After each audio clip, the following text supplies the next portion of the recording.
Hi, welcome to my channel. My name is Annie and this is Unity Consciousness. Thank you so much for joining me today. Today we're going to be discussing the energy that will be prominent this week, which is beginning today, the 29th of August. Believe it or not, oh my gosh, it's almost September.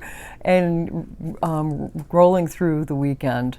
Tonight, this evening, or tomorrow, depending on where you live on the planet, we have one planet changing sign. So Mercury is leaving Virgo and it's going to enter Libra. It likes it here. Mercury is the ruling planet of Gemini, which is an air sign, and Libra is also an air sign. But it's very comfortable in this sign. So we can expect some balance, because Libra is indicative of balance and justice and that sort of thing. But we can expect some balanced conversations, balanced movement, some equilibrium with regard to communications. However, I must say that Mercury enters shadow. Yep, it's time for Mercury retrograde again. Not to be afraid. Oh no, please don't be afraid.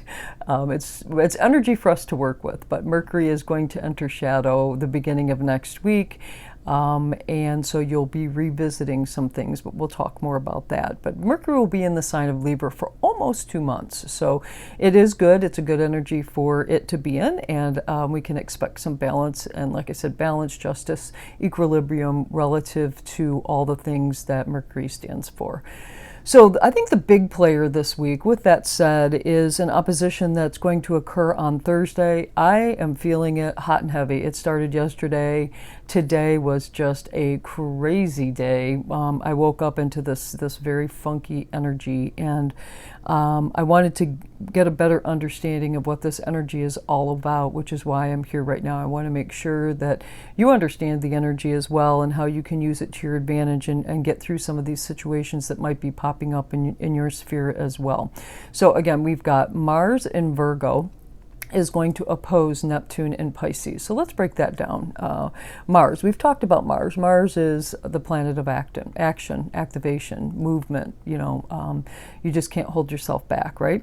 And then you've got Virgo, which is very detailed. It is health conscious, or being healthy, but detailed, almost to the point of finite details. And Virgo is also a mutable sign, so it's changeable and adaptable. So that's very good. But it's also, again, a lot of analyzation or analysis of things. And then you've got Neptune, which is psychic or receptivity, your ability to be psychic.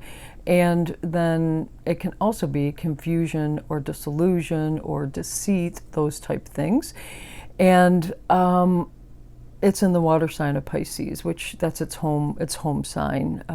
So it's going to be very strong there. So with all of those players, what does it mean for us? And what was I feeling so strongly that I had to kind of figure out? I had to navigate it and then figure out how I wanted to use it to my advantage so I could get a little peace in that, in those feelings, in that thought. So what does it mean?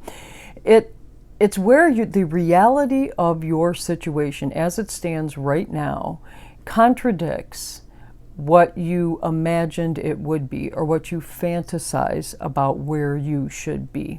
So there's a lot of disappointment here. If you, like I'm a dreamer. I definitely have a pie in the sky idea about a lot of things. So when reality comes in, and it comes in heavy, sometimes I can get myself out of whack. When you have energy, the planetary configurations where they're at, beginning or actually taking place on Thursday, but I'm feeling this energy already, there could be some disappointment or mourning. Depending on how deep the feelings are for you, there could be some mourning that you're feeling because you missed a target, or there's an aspiration that you had that you're just not quite getting there. I'm a very goal-oriented person as well, using myself as an example. So when I'm not where I want to be, or I feel that I should be, I can get myself in a real big funk. So if you're in that same boat this week, or over the course of the week, you start to feel these feelings of, let's see, a 3D understanding would be expectations that haven't been met, outcomes being very different from what you anticipated based on a situation, but it's going to drive fear.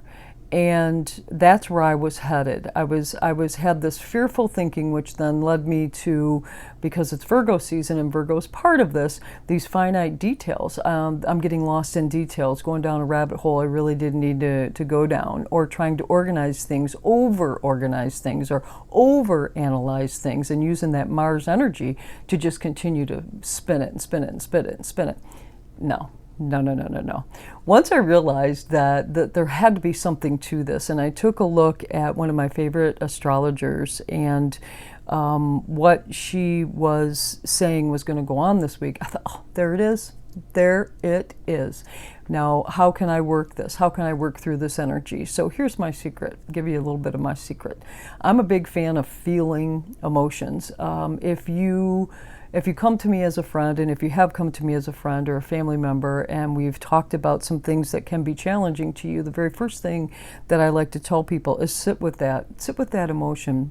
Whatever that emotion is that's creating fear, or it's just a very negative situation, the more you sit with it, the more it's going to dissipate. It kind of loses its grip on you. So my step one is allow yourself to feel the feeling.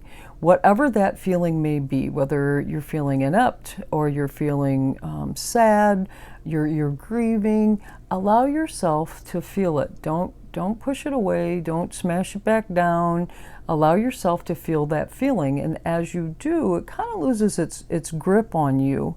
So then step two, once it starts losing its grip on you, then you can drop all preconceived notions and concepts that don't match up with the reality as you see it today. We're living in the now. So right now, whatever concept that you had, whatever idea, thought, or philosophy that you had, that's not being met right this moment, really, is that true? Or can you just drop it? Most likely you can just drop it. You'll be able to let go of those things that don't match up with reality and realize that it's a concept. It's nothing more than a concept. It was a goal. It was a target. It was something that you imagined would be so at some time. You know what? It's time to let that go. And you know why? It's time to let it go. It's time to let go so that step three can roll in. Step three is the trust in the universe, the realization that you've ascended from 3D, the constant rotation of some of those negative belief cycles and leaning on systems that are no longer supported by the universe. And you've ascended past that 3D. You are in 5D reality. So root yourself in trust. What is 5D? Again, let's talk about 5D. So it's going to be trust, it's going to be love, it's going to be compassion, it's going to be wisdom, it's going to be faith. First of all, put that in yourself. So once you've allowed the emotion to come up, you've sat with that emotion, it's starting to lose its grip on you, drop those concepts. Forget all about whatever it is that you had a target in mind that you needed to have yourself set up to believe was true and factual. Let go of it. Just let go of it. And then trust in the universe. Let those 5D concepts come in and take over. Trust me, they will, and they do. So again, 5D, trust, wisdom, faith, love, and compassion. Again, start with yourself. Compassion for yourself. Now, because Mars is involved, that's why it's going to be very easy for you to make this transition once you get it figured out what that emotion is and you start sitting with it. Then you can start to tap into some of that Mars energy. That's going to allow you to let go of things. That's going to allow you to keep moving forward. That's going to allow you to really complete some of those ascension steps from 3D to 5D reality.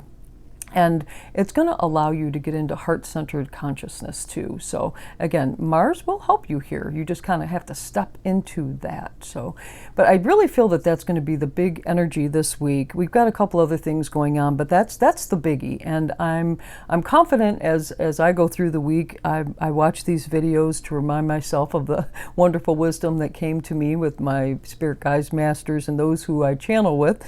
The wisdom that they gave me on Sunday. By Tuesday, say I'm doing my best to practice it, but something else popped up, so I'll probably rewatch the video again.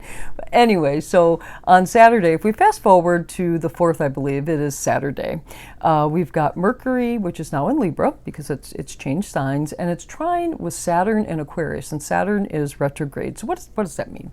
It's a great day for focused communications, Mercury communications and movement in areas that may have been stagnant or restricted. Saturn is retrograde. So it's going to give us the ease and balance, because again, Mercury is in Libra, it's going to give us the ease and balance when making decisions and ground them so that we can push the ball forward, can move forward with some of these things that have seemingly been stuck.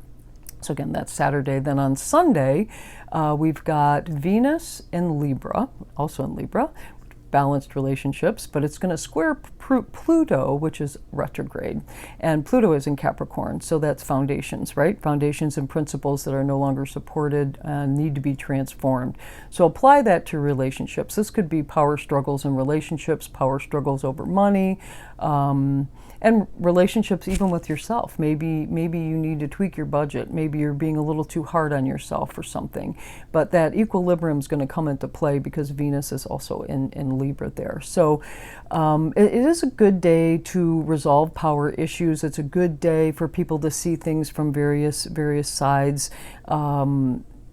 Putting the shoe on the proverbial shoe on the other foot. So while this is a square and it can be very tense, open up that communication, allow it to transform, and you will find that this day can be also very supported for transformational purposes and relative to relationships and also money. So what can you do this week aside from the things we've already discussed? So we've got a Mercury retrograde season that is getting ready to amp up. It's going to, the shadow period begins, I believe it's next Monday, and it's going to continue the retrograde season till the first part of November when it finally leaves shadow. It'll go stationary direct in mid-October, but it won't leave shadow till the first part of November.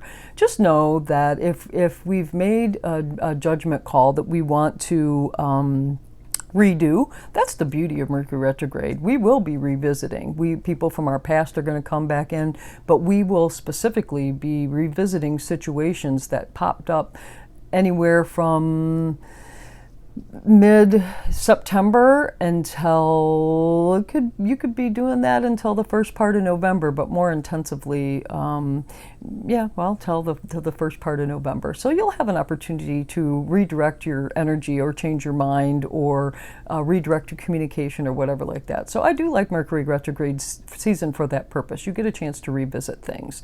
So but keep in mind, this could be a bit of a roller coaster this week with some of this energy with Mars and Virgo opposing Neptune and Pisces. And if things start getting too chaotic for you, just stop. Just stop. Remember, Mars is energizing things, but it might be time to take a break. Get outside, get your hands in the dirt, listen to some music, dance, sing, create something using that positive, the 5D Neptunian, it's very creative in Pisces, very creative energy. So use that energy, but use also the opposition as a means to bust through some of these 3D situations that are hanging on in your life that you need to bust through and rid yourself of. This is a really good week for that. But first, be very kind to yourself. Take the time necessary to practice self-care. And then when you're able, activate Mars and take care of those 3 steps I spoke about. Recognizing the feeling, sit with the feeling, let go of the things that are keeping you in that feeling, and then 3, get rid of the fear-based anything. Recognize the fact that you are a 5D ascended soul, and you can root your self in trust and all of those 5D principles, love, trust, wisdom, and faith. And by doing that, you're going to get yourself right through it. The only way through some of these things, folks, the only way to get over some of these things is straight through it. You're not going to be able to bury it. You're not going to be able to sidestep it. That's 3D ways of handling things. We handle things differently now. It is 5-dimensional reality. It's here. Use it to your advantage, and you will be fine. And how wonderful it will be not to have to deal with some of these situations that, you know, you've cleaned the whole house from one end to the other and you forgot to get the back stairwell. You forgot to get that sweep or get the broom out and sweep it. Now it's time to do that so we don't have to deal with that again the next time we have visitors. So be kind, practice art, sing, dance, you know, get your hands in the dirt, whatever you need to. And also know that next week we've got a highly supported new moon, very highly supported with some very positive aspects between Uranus and Mars and Pluto. So we've got a great week coming up next week. Let's bust some of this stuff away so we can appreciate it even more. That's all I have for you this week. If you like this video, please do like it. If there's somebody that you think could be helped by this video, please share it with them. And if you want to know when I'm dropping videos, click the subscribe button and you will know when I'm dropping them. It's been my pleasure to chat with you today. I hope you have a fantastic week. Namaste.